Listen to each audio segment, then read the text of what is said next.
Chefao Radio presenta A la Redonda, temas desde todos los ángulos. A la Redonda, con el equipo de la revista Chefao.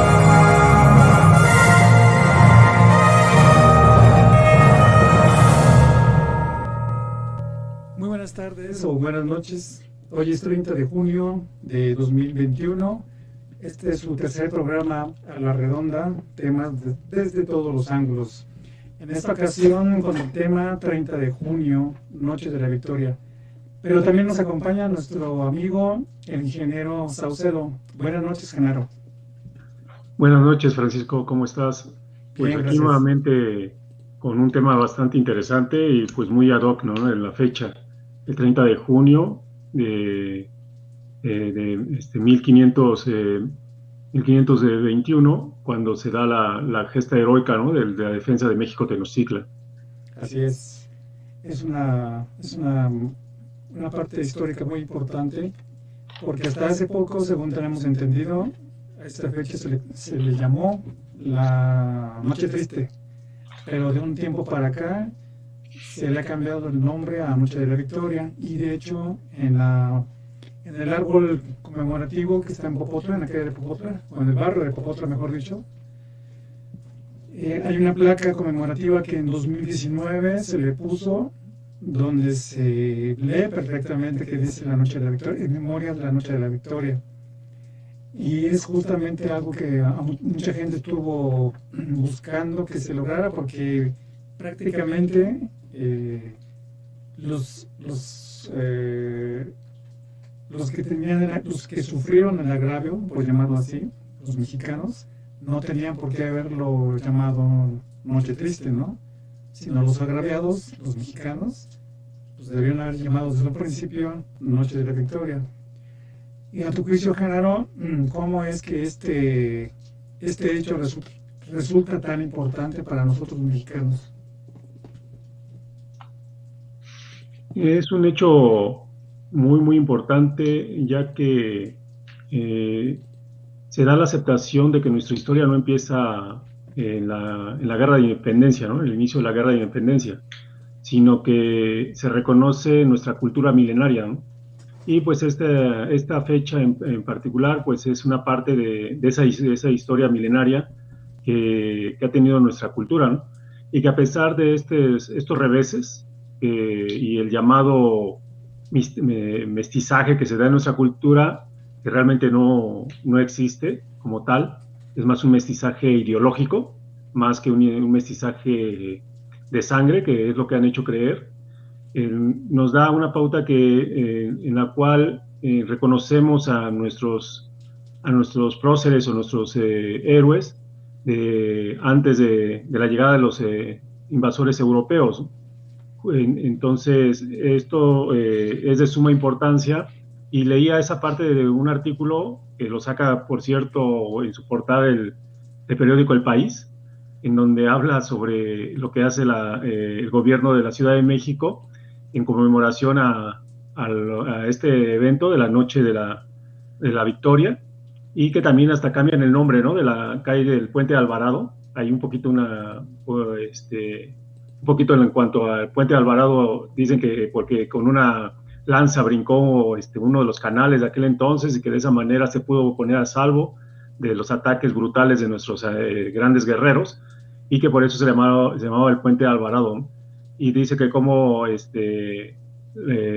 posible que se conserve el nombre de uno de los principales mercenarios de Cortés, que perpetuó los asesinatos de nuestros príncipes, como Cacámac, en la cual, como decías, no es el agravio, o sea, nosotros fuimos los agraviados, ¿no? Como cultura, y todavía darle nombres a estas personas, pues seguiríamos teniendo la mentalidad nosotros como propia nación, una mentalidad colonista, ¿no? O que todavía estamos colonizados, y creo que México ha demostrado a través del tiempo y con todas sus vicisitudes que históricamente se le han presentado, en ser un país que se levanta, ¿no? O sea, no por nada México es de las principales 20 economías del mundo, ¿no? Y eso habla, las economías no se forman porque tengas muchos recursos naturales, se forma por su gente. Y eso habla del espíritu de nosotros y a su vez también del todo el espíritu del continente Anáhuac o América, en donde nos da clara evidencia de que nosotros como raza, como habitantes de estas regiones, pues tenemos el empuje para a seguir avanzando con una identidad muy propia, ¿no? Así es. Ahorita que comentabas sobre el soldado llamado Alvarado, me viene a la memoria un dato interesante. Este personaje, Alvarado, estuvo al lado según supuestamente siguió al lado de Hernán Cortés en todos los periplos que realizó por el centro de México, y fue allá en la parte de Nochixtlán donde se enfrentó al príncipe de aquella región que se llamó Tenamatzin. En una guerra frente a frente, Tenamatzin los derrota a Alvarado y su contingente, y dice la historia que nos relatan la gente que vive allá, que Tenamatzin tenía un objetivo, que Alvarado quedara vivo, o sea, que todo su contingente ya fuera ejecutado, pero que Alvarado quedara vivo para poderle aplicar un tipo de justicia, porque supuestamente habían considerado que Alvarado, bueno, no supuestamente, se le consideró a Alvarado como traidor. Entonces aquí en la justicia azteca, una de las formas en las cuales se castigaba a los traidores era rompiéndole todos los huesos. Era una muerte dolorosa, ¿no? Pero como castigo por haber traicionado. Entonces pesaba esa orden sobre él, y Tenamatzin la llevó a cabo. Entonces dejaron vivo a este soldado, y Tenamatzin personalmente le rompió todos los huesitos del cuerpo.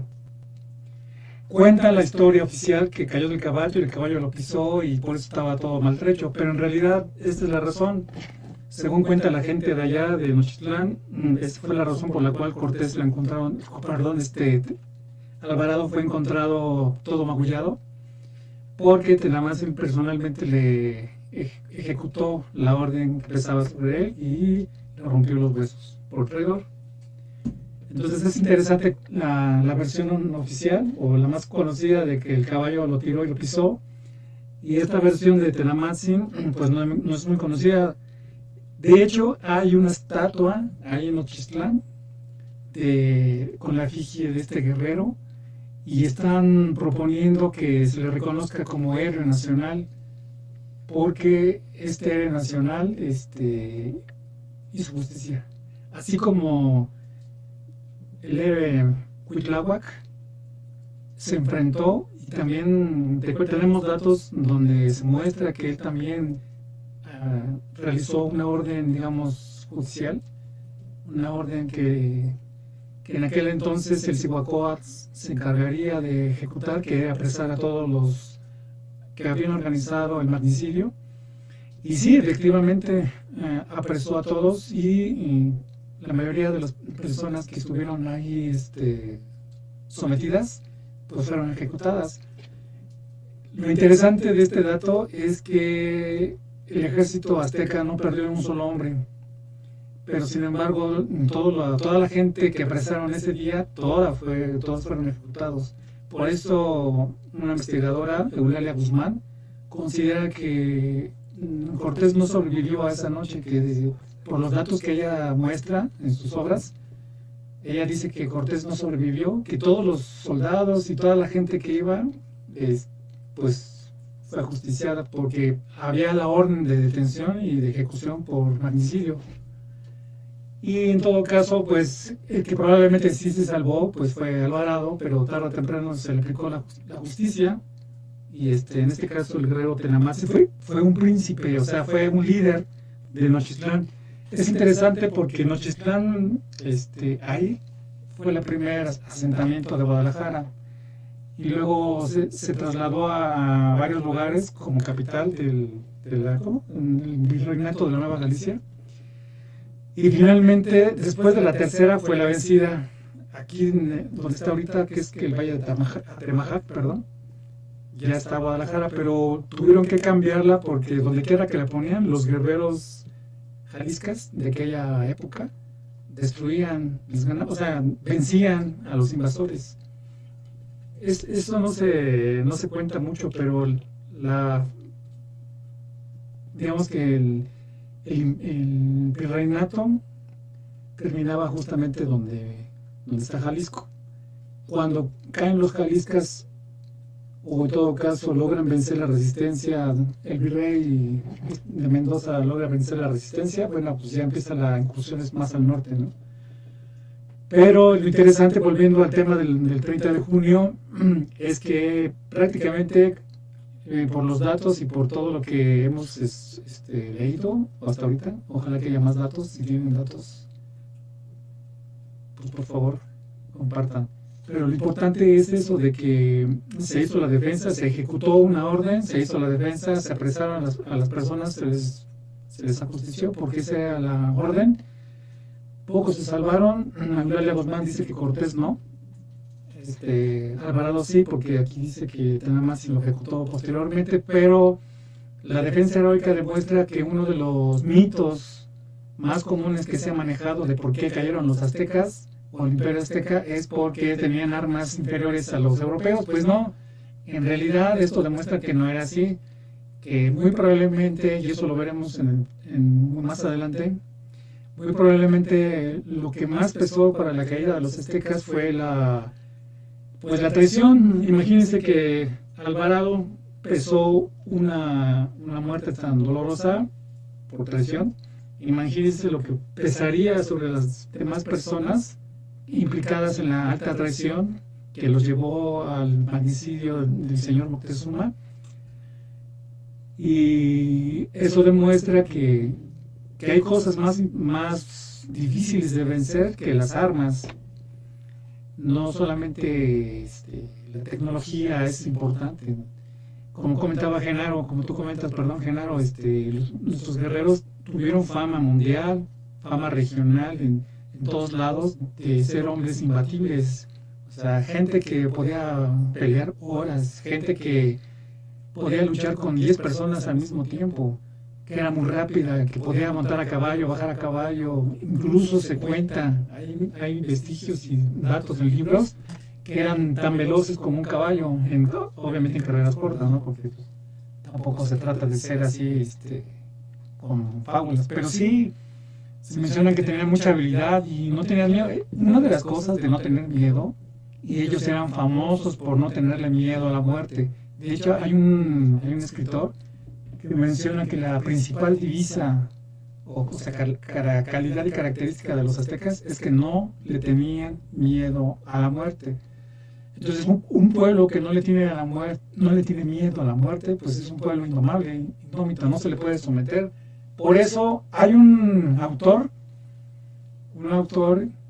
que, se me escapa el nombre, pero ahorita me acuerdo, hace una recopilación de las crónicas de la época, y en esa defensa de Tenochtitlan se hizo partícipe, fíjense bien, a niños, mujeres, ancianos, jóvenes y todo aquel que pudiera empeñar un arma. Es decir, fue una guerra total por la defensa de Tenochtitlan. O sea, no solamente los guerreros, sino ya participó toda la población, porque hay que precisar cómo es posible que la población participara tan activamente en la defensa. Pues porque era una educación guerrera. O sea, a todos los niños y niñas les enseñaba el arte de la guerra. Es muy importante. Hay países en la actualidad, por ejemplo Corea o China, que a los infantes, tanto niñas como niños, se les enseña desde chiquitos el arte de la guerra. Aquí en México ya no se estila esta parte, ¿no? Se nos enseñan deportes y tablas gimnásticas y todo eso, pensando que nunca nadie nos va a invadir, ¿no? o quizás por otras razones, no nos permiten aprender el arte de la guerra desde temprana edad, pero esto es un hecho que en aquella época sí, desde la niñez se les enseñaba el arte de la guerra, y es por eso que este autor rescata esos relatos. Son muy conmovedores, ahorita no los puedo leer porque son conmovedores, sí están hechas como para... Pero sí habla que niños, ancianos, todo mundo que podía empuñar una flecha, un escudo, lo que sea, órale. Y le entraron por igual a la batalla. Entonces, esto habla del temple y la decisión, y sobre todo el nulo temor a la muerte.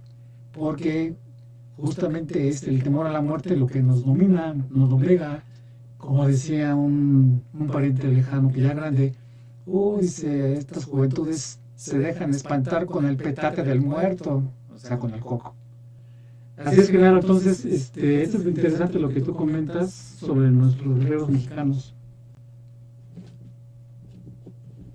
Efectivamente, Francisco, y pues poniendo más contexto a esta fecha muy significativa en nuestra historia, pues el señor Cuitláhuac pues nos da evidencia de esa educación, ¿no?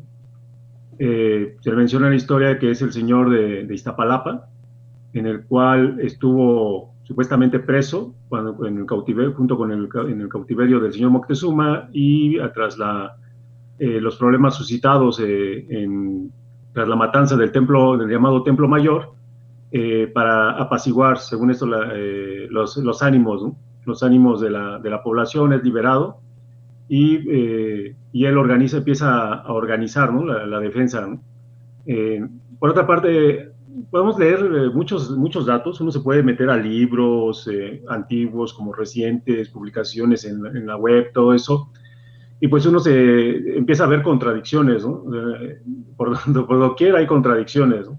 Que Moctezuma tenía temor de los invasores porque los consideraba que eran dioses, y que bueno, y otra parte dicen que los historiadores ya han señalado que eso no era cierto, que no habían sido considerados de esa manera.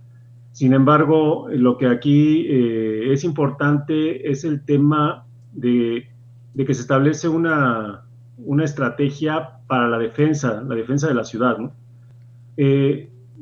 Si uno se pone a leer todos esos datos, al menos en lo personal, yo como que por una parte te pones a pensar como si fue algo muy sencillo, ¿no? O sea, la penetración de los españoles, o los llamados españoles, hasta la Ciudad de México, Tenochtitlan, pues fue algo así como que, pues yo paso, como decíamos popularmente, por Pedro por su casa, ¿no?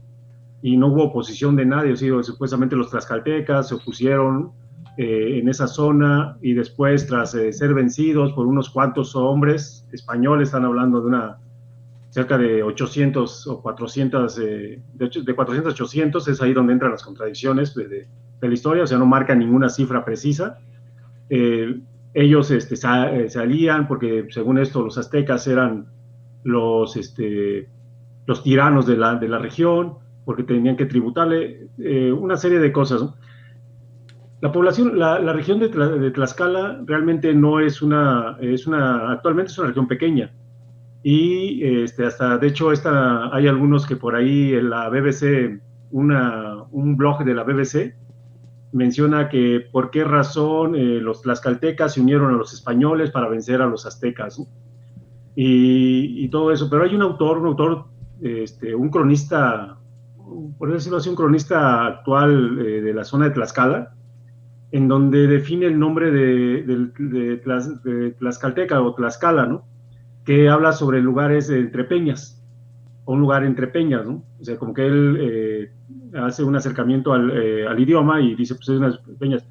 Y yo en lo personal saco una conclusión, ¿no? Como que, ¿por qué razón? ¿Cuál es la conclusión? La conclusión es que Tlaxcalteca, pues se podría decir como que los que despeñan o que derrumban. Entonces, acordémonos del idioma náhuatl. El idioma náhuatl en su propia estructura nos da un claro significado de lo que quiere decir. Entonces, por la misma estructura, nos da esa evidencia. Entonces, el tlaxcalteca propiamente no era nuestros hermanos de la región de Tlaxcala, ¿no? Sino era un adjetivo que se les puso a aquellos que estaban destruyendo al imperio. Ya no es un aspecto de una región o de un gentilicio, sino el adjetivo de personas que estaban destruyendo un imperio. ¿Por qué razón me atrevo a decirlo? Porque después, de acuerdo a las crónicas de la historia, menciona que los tlaxcaltecas pudieron llegar hasta la zona de Inca, y que en la zona Inca fueron partícipes de la destrucción. Ahora, volvamos al tema de la región. La región actual de Tlaxcala es pequeña. En aquel entonces estaban 4 señoríos.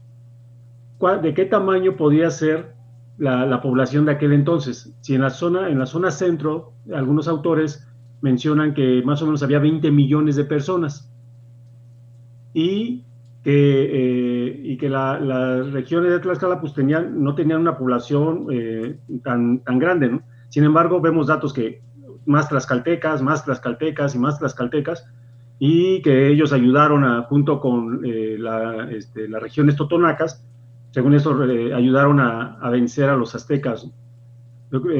Eso pues no es muy creíble. A lo que voy con esa parte, de que las contradicciones que nos dicen que al estar los invasores en lo que es el Palacio de Azayacatl, había cerca de 400 u 800 españoles y unos 1,200 tlaxcaltecas, ¿no? Y dice que la historia nos dice que el Palacio de Azayacatl está en lo que es actualmente lo que es el Monte de Piedad, el edificio del Monte de Piedad. Entonces ese edificio tenía que alojar cerca de más de 2,000 personas, ¿no? Ahí. Y que después que estas personas estaban ellos pertrechados en ese edificio, y que después el Cihuacóatl pues se los empezó a atacar hasta poder sacar a estas personas de ese palacio. Aquí más bien es la parte que tú dices, ¿no? Había el Cihuacóatl como el ejecutante, es una figura de la justicia azteca. Iba a tomar presos a los que habían hecho el magnicidio, y para juzgarlos y ejecutarlos, porque era lo que habían realizado ameritaba pena de muerte. Entonces realmente fue un tema de una ejecución de la ley azteca o la ley mexicana para estos traidores, ¿no? Que iban tanto invasores europeos como gente propia de México, que habían traicionado, que ya estaban coludidos, que ya se habían hecho conversos para traicionar el imperio, ¿no?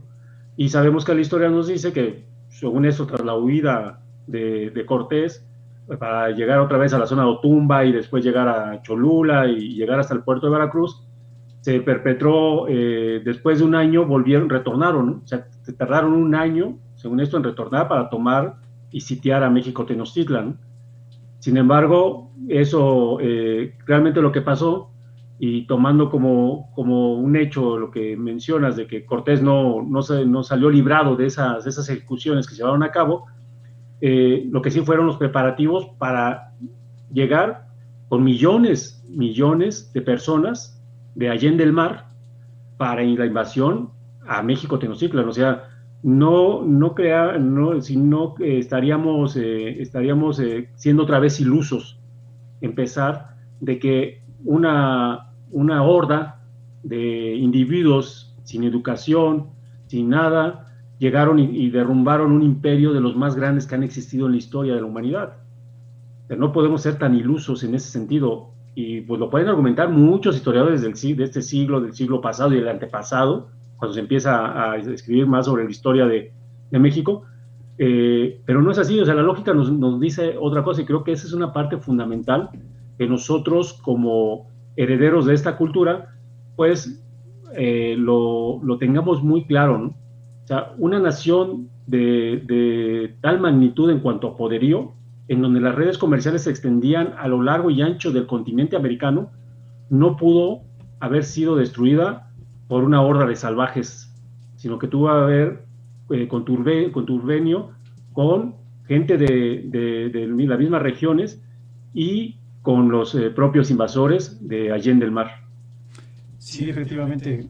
Este problema que tú comentas de lo increíble que resulta pensar que un puñado de gente se meta a un imperio y de la noche a la mañana 300 personas venzan a toda una estructura, todo un estado, pues es poco creíble. Y además esta idea de hazaña romántica de que un capitán astuto y vence a todo un ejército, pues peor. Tan es así, por ejemplo, que hay un investigador norteamericano que se llama Philip Powell, que escribió un libro que se llama La Guerra Chichimeca. Si lo quieren conseguir, salió en el Fondo de Cultura Económica de aquí de México. Bueno, este autor menciona que mucha gente que se aventuró al norte de América, o sea, desde Jalisco hasta Canadá, cometieron el error de dejarse llevar por las sirenas de Cortés, o sea, creyendo que Cortés sí había logrado vencer con poca gente. Muchos ilusos se lanzaron y pues no lo contaron. Se dieron cuenta que era muchísimo más difícil de lo que supuestamente hizo Cortés, y entonces se dieron cuenta que no era posible tomar territorios que pertenecen a otras regiones si no hay un plan primero de infiltración, de convencimiento, de crear bases, o sea, toda una estrategia, porque deben de saber ustedes, damas y caballeros, que la estructura que les permitió a los virreyes avanzar hacia el norte fueron los ganaderos y las misiones, los misioneros. O sea, era una avanzada de misioneros que creaba lugares, ¿no?, como bases de apoyo. Y los ganaderos, que aparentemente no se metían con nadie, ponían sus animales, pero esas dos cosas fueron las cabezas de playa, por llamarlo así, los emplazamientos claves para el avance de las huestes de los virreyes, porque no podían. Se la pasaron más de 100 años tratando de ir más al norte, y de hecho este libro que habla de la guerra chichimeca dice que la guerra con Jalisco duró como 50 años, pero lo que se vino después fueron casi 300 años de lucha y de lucha. Fue casi hasta el siglo XX que se firmaron los últimos acuerdos. De hecho, el personaje que firmó los últimos acuerdos con esas naciones del norte fue Porfirio Díaz. Todavía entre finales del siglo XIX y principios del XX hubo un personaje, hubo muchos, pero hay uno que sobresale, que se llamó el Tigre de Álica. Es una región de Zacatecas, San Luis Potosí, de Jalisco, donde se muestra cómo era la vida de la gente del norte de México. O sea, gente muy aguerrida, gente indómita. Entonces, en ese sentido, otro de los personajes que también cometió el mismo error fue uno que se llamó Francisco Javier Mina, que una vez le dio por hacer su guerra estilo Cortés. Llegó a la costa de Tamaulipas y en este caso al general Santana pues, le dio vuelta y de una forma muy astuta, ¿no? Y también lo hizo creyendo que lo de Cortés fue verídico. Y pues no, o sea, los militares que osaron emular a ese personaje, pues cayeron, o sea, tuvieron serios problemas. Entonces, realmente existen elementos suficientes para decir que eso de Cortés pues es una fábula. Y no lo digo yo, o sea, ahí están los escritos, ahí están los autores que señalan que no, como 300 hombres. Y además, como tú comentas, Genaro, como que un ejército llega de Veracruz aquí a México como va por tu casa. Pues no, tardó casi 2 años sin poder llegar aquí a México Tenochtitlan. y 2 años de gestiones, de que perdí permisos, y al final logró la entrevista, pero no fue un asunto fácil para ese contingente, y fue por eso que finalmente se le apresó. Y como tú comentas, Genaro, pues tuvo que ser ejecutado porque se le acusó de traición y de magnicidio. Y es interesante porque lamentablemente para nosotros como mexicanos que se nos ha hecho creer que éramos salvajes y que los europeos o los invasores, mejor dicho, no hayan sido, porque no solamente fueron de Europa, sino como tú comentas, Genaro, fueron de muchas partes del mundo. Pues éramos así, más tontitos, ¿no? Inferiores, incultos, así como que pues, valió la pena que llegaran aquí esa gente y nos civilizara. Pues no, o sea, realmente el atraso que se ha ocasionado desde hace 500 años a la fecha es incalculable. Porque tenemos la creencia de que somos una mejor civilización que hace 500 años y es completamente falso y absurdo. Basta con ver todo lo que se ha terminado. Se han terminado selvas, especies de animales, se han destruido la arquitectura de esta capital. Prácticamente es la misma de aquella época, pero la han ido transformando, destruyendo. Bien decía un escritor que todo el siglo XVI y XVII los arquitectos aquí en México se dedicaron a descarapelar paredes, o sea, a remodelar fachadas, o sea, a destruir lo que quedaba de vestigios de la grandeza de México, Tenochtitlan. Todo lo que vemos ahorita en el centro histórico son las fachadas en obra negra, porque todos los acabados los quitaron. La misma catedral, si ustedes observan, está así como un Frankenstein, porque tiene un pedazo de un estilo, otro pedazo de otro estilo. Eso que significa que también las desmantelaron y volvieron a construir pedazos. Y así hicieron con muchas partes de aquí del centro histórico y de muchas capitales de aquí de México y de Norteamérica y de Sudamérica. Las han transformado y es la importancia de esta fecha. Acordémonos que tenemos un problema muy serio. Los invasores inventaron que éramos unos salvajes y nosotros lamentablemente hemos caído en la trampa de creer esas mentiras. Entonces ya quitémonos esas mentiras. No éramos ni salvajes, ni andábamos en taparrabo, ni con plumas, ni con toda esa cosa así medio exótica, mucho menos en guaraches, ¿no? Los aztecas jamás pensarían andar en la calle en guaraches, jamás. Y se sabe que al mexicano se le prohibió vestir, se le prohibió peinarse, andar bien arreglado. Solamente se le permitía andar en calzones. Entonces, esa indumentaria, la clásica del campesino en calzones, eso fue obligatoria. Se le obligó a la gente a vivir así, so pena de muerte. O sea, no es exageración. O sea, hay muchos relatos de los cronistas, sobre todo misioneros, que sí, que hablan de ese genocidio. Y nosotros cometemos el error, pues, de creerlo, de que sí, pues andábamos encuadraditos. Y ¿saben qué es lo peor? Que hay gente que se ofende cuando tú dices, oye, es que los aztecas no andaban en taparrabo. No, pero es que sí, porque demostraban la fortaleza y su estoicismo ante la inclemencia del tiempo y del clima. Y un amigo nos platicó que algunas personas que andaban en el Zócalo así encuerados, un día nuestro amigo les comentó, oiga, pues tápense porque se van a enfermar. Y aquellos, no, es que así andaban los antiguos, encuerados, mostrando su arrojo y su ¿cómo le llaman? Entonces, creo que, o sea, que aguantan inclemencias del tiempo y del clima, ¿no? Incólumes. Pues efectivamente nos dijo nuestro amigo que al poco tiempo, algunos años después, vio a estas mismas personas, pero ya abrigadas y así todas decrépitas, ¿no? Pues porque el frío, el aire, se inervan, o sea, no es cosa fácil andar encuerado. Y ese tipo de pequeños detalles, uno a veces no entiende por qué la gente los cree. ¿Por qué tenemos esa mala costumbre de quedarnos con la historia que nos dieron las mismas personas que nos invadieron. A ver, ahí les va una pregunta. ¿Esas personas que nos invadieron ya se fueron?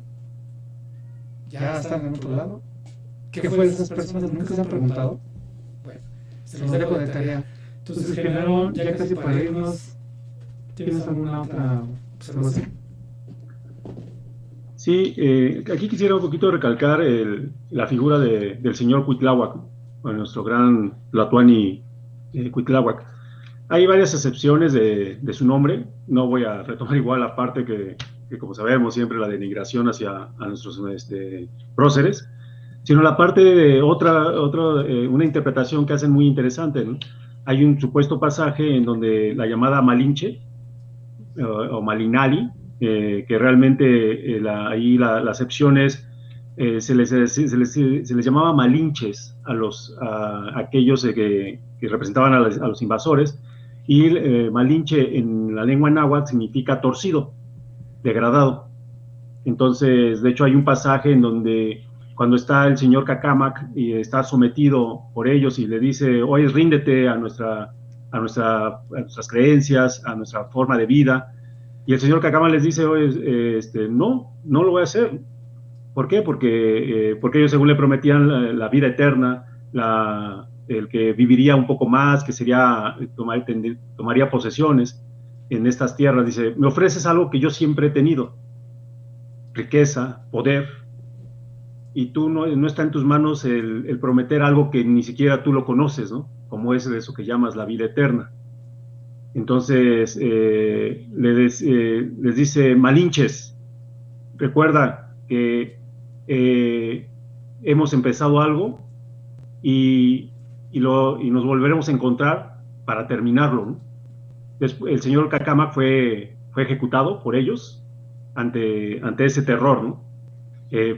Entonces, volviendo al señor Cuitláhuac, hay una parte donde le dan una acepción que se menciona y que hace referencia, según esto que lo mencionó, la llamada Malinche, es de que significaba el que está a cargo de algo, o el hombre que es valiente, una acepción que se da sobre el nombre del señor Cuitláhuac.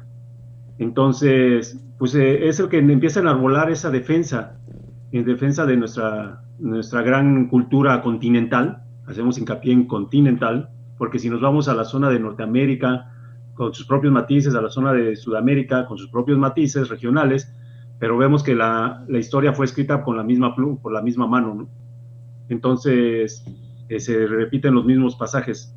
Y ahí, pues, nos habla que después de la caída cuando se empiezan a reorganizar, realmente lo que empiezan a hacer es lo que tú decías, ¿no? La población estaba preparada para una guerra. Y uno de los datos por ahí que dan los historiadores, es que el señor Cuitláhuac reúne un ejército de 500,000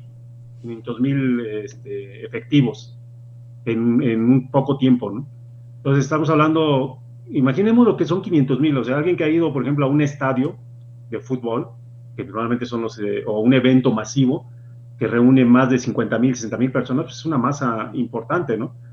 ¿Cuántas veces hemos visto sobre todo en los accidentes que han pasado en lo que es en zonas donde hacen reuniones masivas, como en India, en la Meca, donde pues alguna situación así complicada, la gente sale en manada y pues salen varios muertos, ¿no? Solo nada más de salir despavoridos. Ahora imaginemos 500,000 soldados o guerreros dispuestos a defender su patria, pues estamos hablando de un gran poder, ¿no? Para ello tuvieron que traer hordas de Allende el Mar nuevamente, de ese mismo orden, y no solamente del lado del Atlántico, sino también por el Pacífico. O sea, fueron por los dos frentes, ¿no? Y entonces, pues creo que es muy, muy, muy importante que de nuestra parte, pues ensalcemos ese personaje del señor Cuitláhuac, ¿no? Con todos aquellos como referencia, ¿no?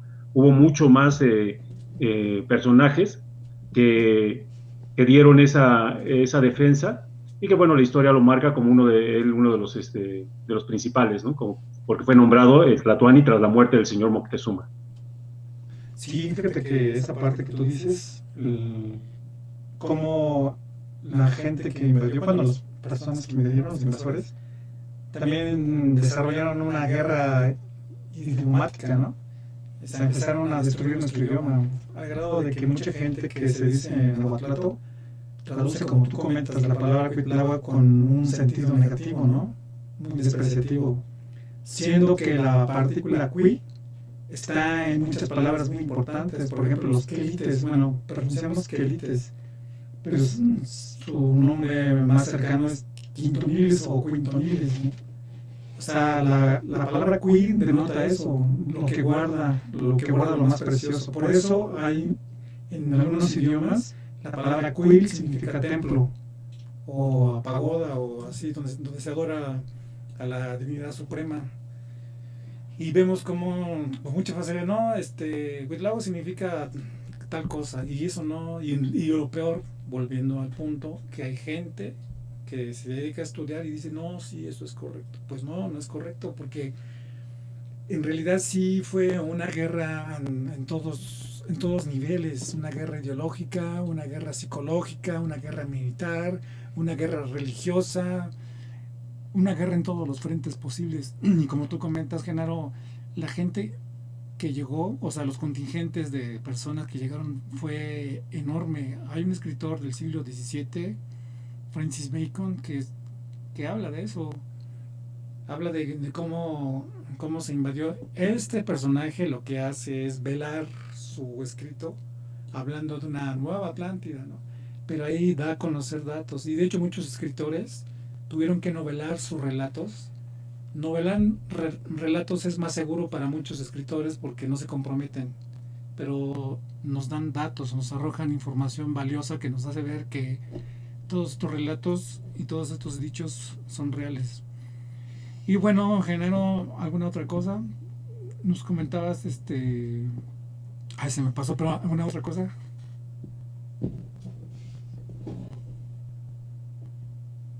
Genaro. Por mi parte no. Yo creo que aquí, pues los invitamos en nuestro próximo número, ya salió, en el cual nos habla de los preparativos, ¿no? Los preparativos para la invasión al continente de Anáhuac, un extenso artículo en donde nos menciona cuál era la situación en aquel entonces, en el siglo XV, para lo que ahorita estamos marcando como un hito, ¿no? En la que es la Noche de la Victoria, y pues los invitamos a que conozcan esta publicación que fundamenta más lo que estamos diciendo, ¿no? Con investigaciones serias, y que va a estar a su alcance, ¿no? Ya el día de mañana, pues ya verán ustedes la publicación en nuestras redes sociales, en nuestra página web, para que puedan conocer más al respecto, ¿no? Y pues también, como parte del grupo de investigación, pues invitamos a que pues se acerquen y podemos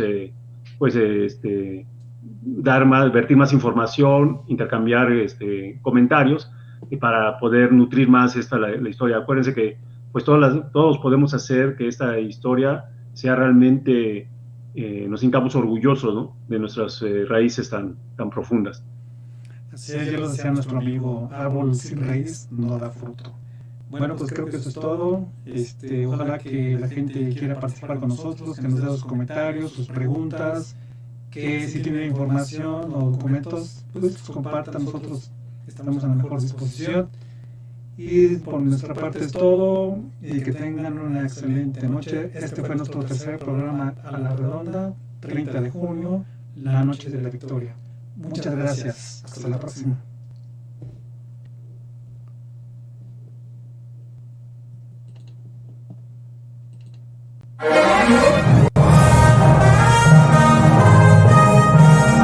Jefao Radio presenta A la Redonda, temas desde todos los ángulos. A la Redonda, con el equipo de la revista Jefao.